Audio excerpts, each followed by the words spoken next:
Let's start with a few key issues right away. And the first one is the Clarity Act. Mike Belshie highlighted this earlier. According to him, the White House has set a late February deadline to finalize an agreement around stablecoin yields. Time is clearly running out. The crypto industry is pushing for clear and decisive regulations, and stablecoins play a crucial role as a connection point between traditional finance and crypto markets. Getting this framework right is extremely important. On that point, I agree with Belshie. This needs to be handled properly. My bigger concern, however, is whether the White House can actually convince Democratic lawmakers to cross party lines and support this move. That political hurdle may be the toughest part of the process. It's a challenge that David Sachs and his team will have to navigate carefully. That said, there are signs that momentum might be building in that direction. With that in mind, let's move to the first clip. This is Senator Cynthia Lummis. Take a look. You lost a big window, right, after Brian Armstrong from Coinbase complained about the markup. Well, good morning, Maria. We did lose that window, but Senator Thune, the majority leader, has assured us that even though now we're going to have to defer into the spring, that he will reserve time on the Senate schedule, which is very hard to get, for later this spring. We had scheduled a markup in the Banking Committee, but the day before we had to pull it off the agenda, not because just of what Coinbase had said about it, but because there was other concern. And you just mentioned one of the big ones, and that is the banks and some of the credit unions, some members of the committee concerned that they will lose deposits. She clearly sounds worried, and honestly, there's a lot in what she's saying that raises red flags. But at this point, I'm not even sure how much influence she really has left. It makes you wonder why people are still treating her voice as decisive in this conversation. The reality is, the real decisions won't be made in interviews or sound bites. They'll be shaped behind closed doors, by lobbying power, by how things line up with major banks and large crypto players. Right now, figures like this feel more like spokespersons than actual decision makers. That's just the truth of it. So from our side, this isn't someone we're going to give a platform to. However, there is someone whose perspective actually matters here. Mike Novogratz has weighed in on this. Let's hear what he has to say. It'll happen over the next, 1 to 4 weeks. And so I'm probably 75% chance. People have worked for 18 months on this damn thing. Cynthia Lummis, this is her last term. This is her signature piece, right? Tim Scott, who runs the Banking Committee, has got a lot of political capital tied up in this. Senators have a lot of ego, just like hedge fund managers. But the Dems want it off the table. The crypto pack was flexing its muscle. They actually printed, hey, we have $195 million of dry powder. He's not wrong. And honestly, it feels like the heavy artillery is on the way. But look at what's happening beneath the surface. U.S. banks have ramped up their lobbying efforts in Washington by roughly 12%. And that move is clearly designed to protect traditional banking interests. From their perspective, this isn't just competition. It's an existential threat to the banking system as they know it. Now take Tim Scott as an example. This isn't even breaking news. It's more of a historical reference, but it's still very telling. Since 2009, he's reportedly received over $5.3 million in campaign contributions from banking, securities, and investment-related groups. That was then. So where does that number stand today? Let's check the updated figures. According to Open Secrets, it's now crossed $18 million. That's staggering. When you dig deeper, you can see a long list of contributors lined up, almost like they're preparing for a coordinated push against crypto as a whole. And that's really the core issue here. These players aren't neutral. They're financially tied, heavily influenced, and ultimately compromised. At the end of the day, this fight is starting to look less about policy and more about who's willing to spend the most to shape the outcome. Before we wrap this part up, I want to jump to one more clip. This time it's Vlad, talking about how rapidly this market could shift.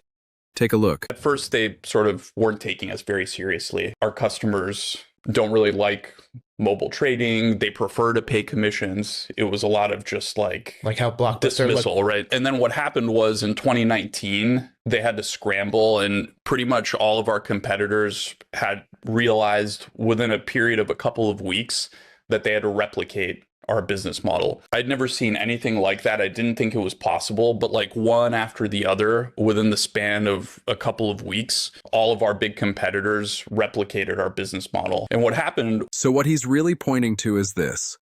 The introduction of near-zero trading fees completely reshaped Wall Street, and now crypto is setting up to do the exact same thing. Except this time, it's coming for the entire banking system. Banks that fail to adapt or refuse to innovate are going to be the ones that fall behind. And this outcome doesn't even depend on whether stablecoin yields are approved or not. The reality is much simpler.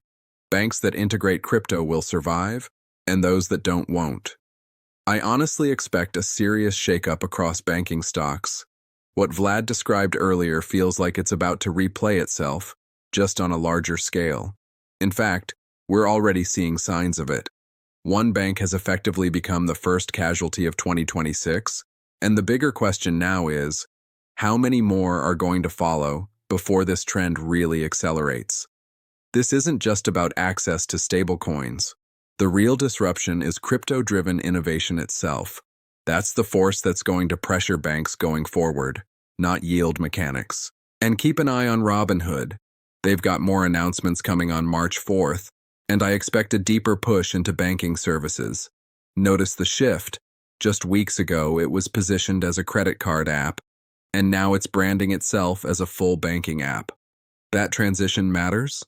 What we're witnessing is a full reconstruction of the banking industry, very similar to how trading platforms were transformed years ago. Now, zooming out to the global picture, Treasury Secretary Scott Bessent has addressed growing rumors that China is developing digital assets aimed at challenging the U.S. financial system.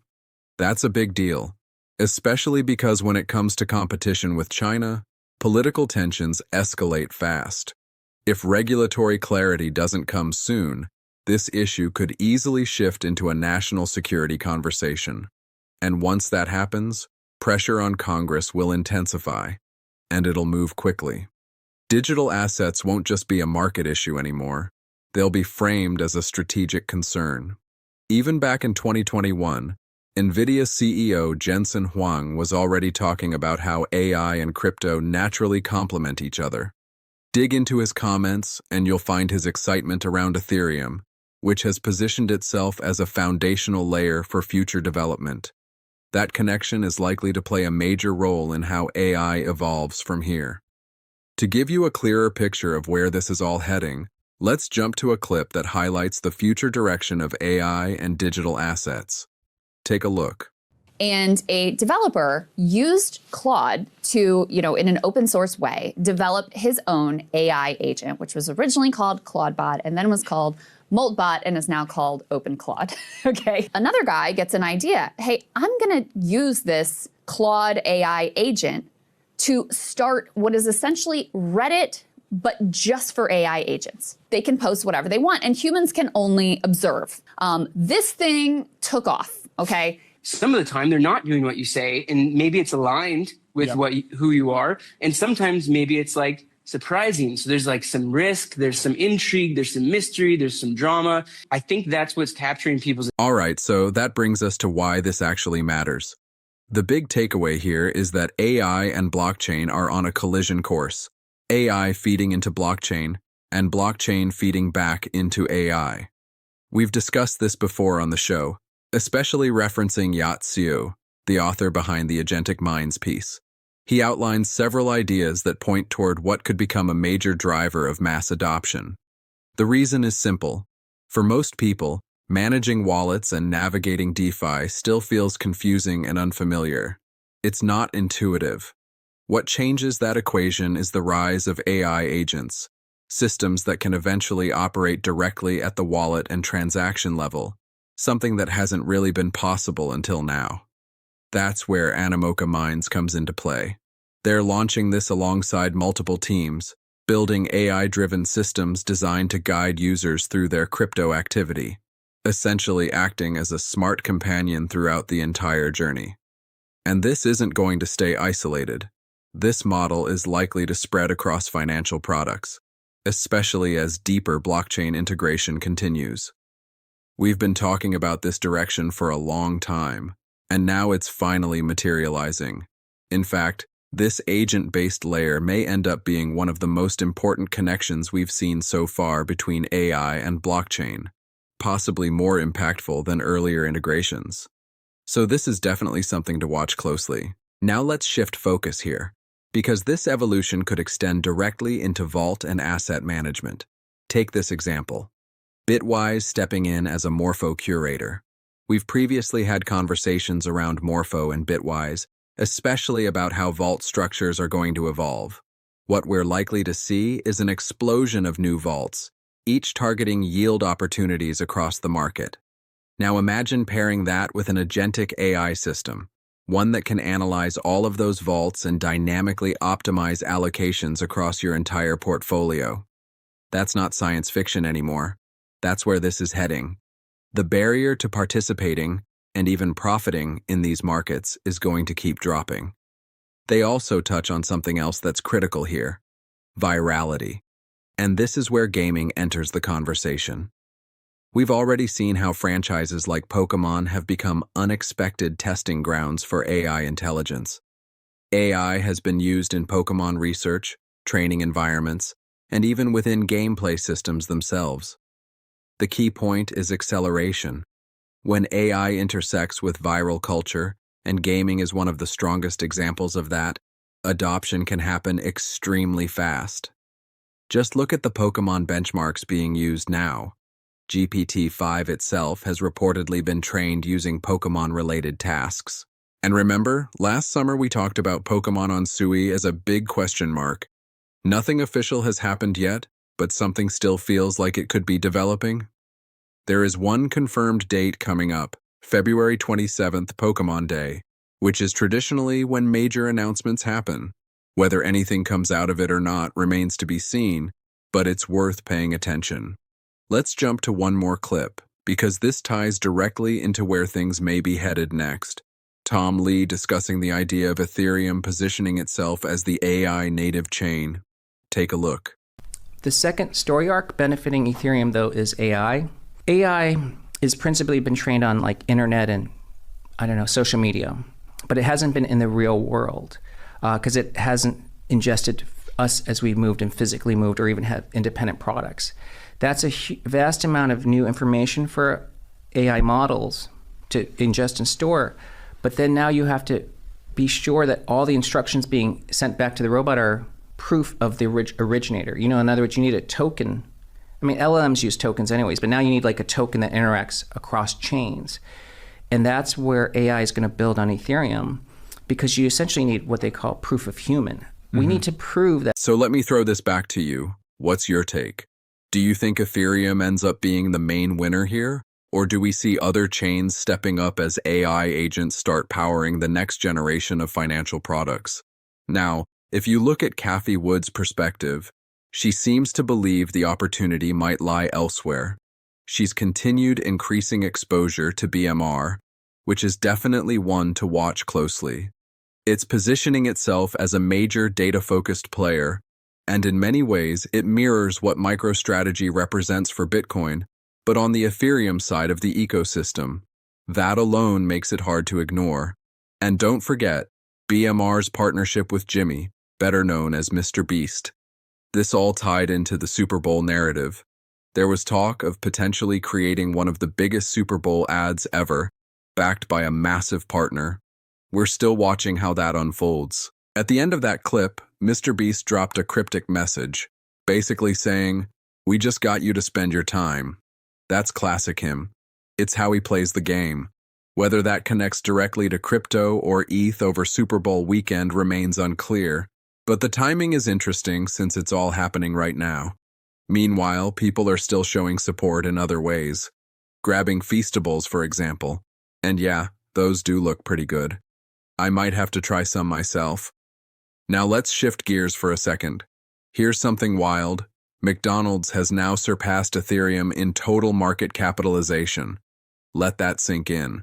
So the big question becomes, are we sitting near a bottom here? Or is this just another phase before we see further downside in ETH and Bitcoin? Opinions are split. One thing that is clear, though, The Treasury Secretary doesn't seem to believe the worst is ahead. Let's hear directly from him. Take a listen. What is your opinion about the importance of having clear rules of the road, market structure legislation in the United States?